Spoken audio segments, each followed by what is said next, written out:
They marched for miles, faced police in riot gear and tear gas. Some even jumped off a bridge or rode makeshift rafts, all in hopes of a better life. Tonight, a migrant caravan is resuming the long, treacherous journey north, trying to cross the Guatemalan-Mexican border on their way to the United States. President Trump has warned they won't be allowed in and that he'll cut aid to countries that don't stop their progression. He tweeted this earlier today: full efforts are being made to stop the onslaught of illegal aliens from crossing our southern border. People have to apply for asylum in Mexico first, and if they fail to do that, the U.S. will turn them away. Courts are asking the U.S. to do things that are not doable. CNN's Bill Weir has been covering this caravan and filed this report. After 24 hours stuck on a bridge between nations, the caravan finds another way. Most go back to the Guatemala side and pay a few pesos for an inner tube ride, while others pry a hole in the fence and jump. While the stress of it all is too much for the sick and the weak, a few of the strongest manage to scavenge a ladder and rope and come back to help others down, including a mother named Rosaline. The migrants on the bank of the Suchiate gasp and cheer as she is lowered to the raft. Si se puede, they chant. Yes, we can.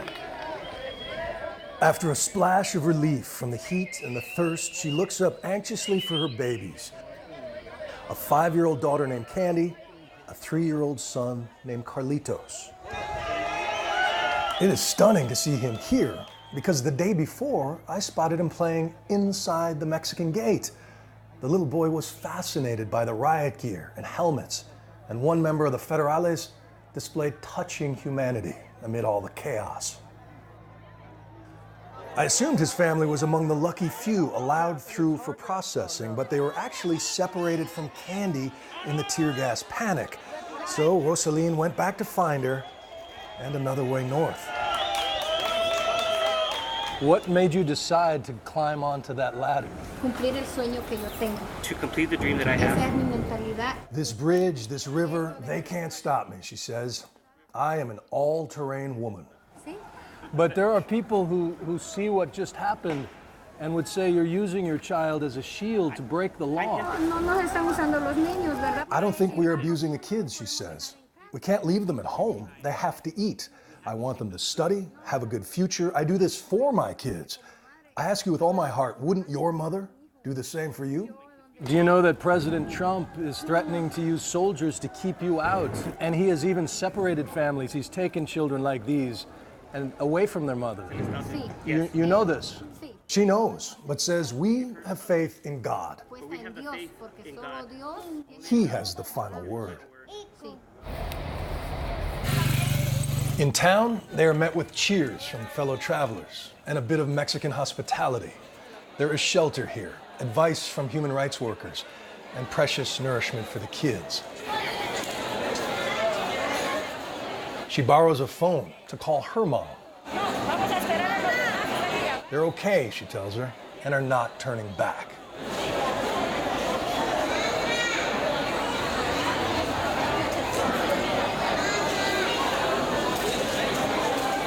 They will rest here for the night, waiting for the caravan's strength in numbers, and are back on the road at dawn. From here, it is a 2,500-mile walk to America. And that walk will include jungles and deserts and monsoon rains like this. We are now in Tapachula, the town center, and you can see the entire caravan is taking whatever shelter they can, waiting for the rain to go away. Of course, there's also a hurricane warning, Hurricane Willa, which could hit Mexico in the next couple days. These folks are hoping north of here. According to the Mexican government, the official numbers now, the caravan, are north of 7,000, and you can see them finding shelter wherever they can. 7,000 plus marching north. Only less than 500 have received asylum status, Anna. So it harkens back to the haunting poem that says, "No one leaves home unless home is the mouth of a shark."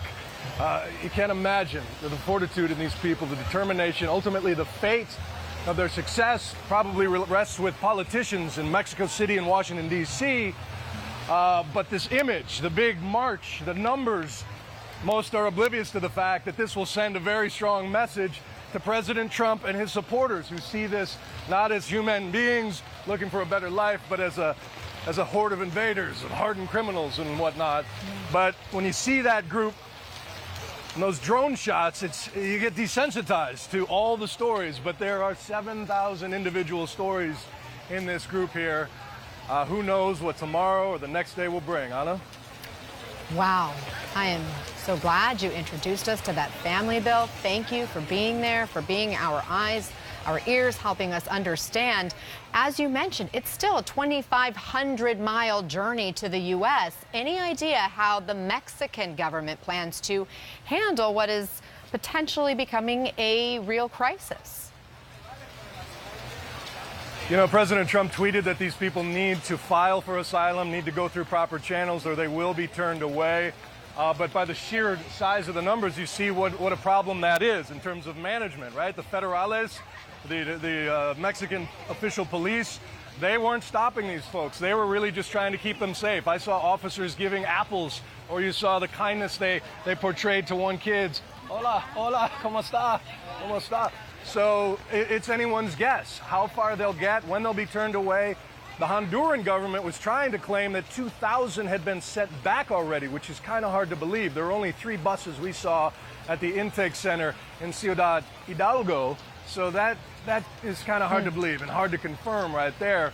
But this is going to play out in the coming days and weeks. Bill Weir in Mexico, in Guatemala, and the Mexican-Guatemalan border. Thank you for your reporting. Keep up the good work.